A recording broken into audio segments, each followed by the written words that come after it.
have agreed to an open-ended ceasefire to allow talks to seek a permanent truce.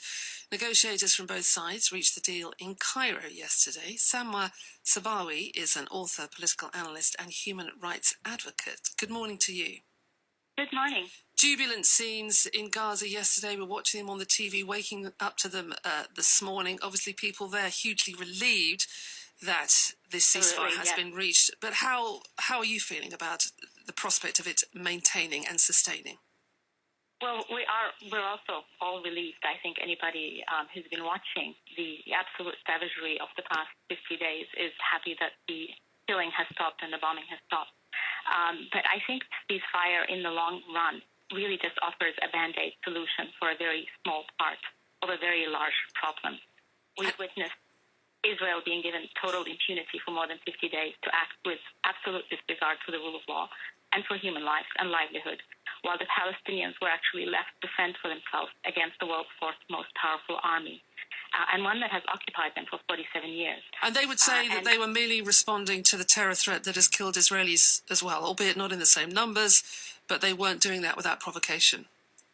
Well, you know, it's who started what. When you think about it, the occupation started just 47 years ago, and it's only been getting worse every day. So it's very difficult to put up the the self-defense argument when you are arguing against, when you're defending yourself against the people that you've occupied. You have prevented them the right to return to their homes. You have stood in the way of them achieving independence and freedom, and you have occupied them for 47 years, besieged them for 7 years, and the list goes on and on.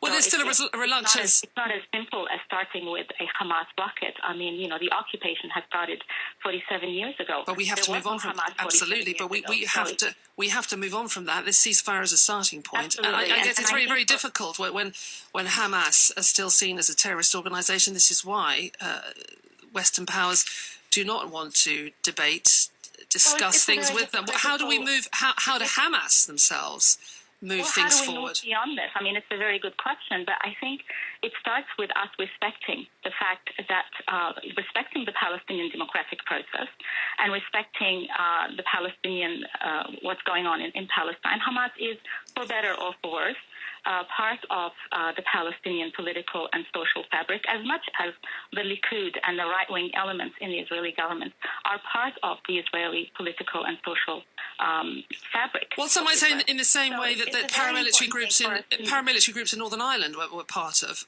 the political process, but there had to be movement from them before they could be fully embraced in the democratic political process. Absolutely. Surely Hamas has to move on that too. Absolutely, and there has to be a political process that respects that people have the right to live in freedom and the right to live not under a military occupation that deprives them their very basic rights, including the right to citizenship and the right to nationality. So for us to, and really if we've learned anything from watching Gaza for 50 days, it's the fact that the Palestinians are completely left to fend for themselves, with the international community turning the other way, while Israel bombarded Gaza every single day, violated international law. And if we're talking about violations of Hamas and Israel, you can argue that both of them have violated international law. But when you look at the list of crimes committed, Israel has committed far more crimes. It has killed far more people. It has destroyed far more infrastructure. Okay, so if we're going to advocate for a peaceful resolution, I think we have to be honest and not really biased, and we have to make sure that both sides abide by international law, something that has not been done by the international community. Samah, we'll have to leave there. Samah Sabawi, author, political analyst and human rights advocate. In the next hour, we will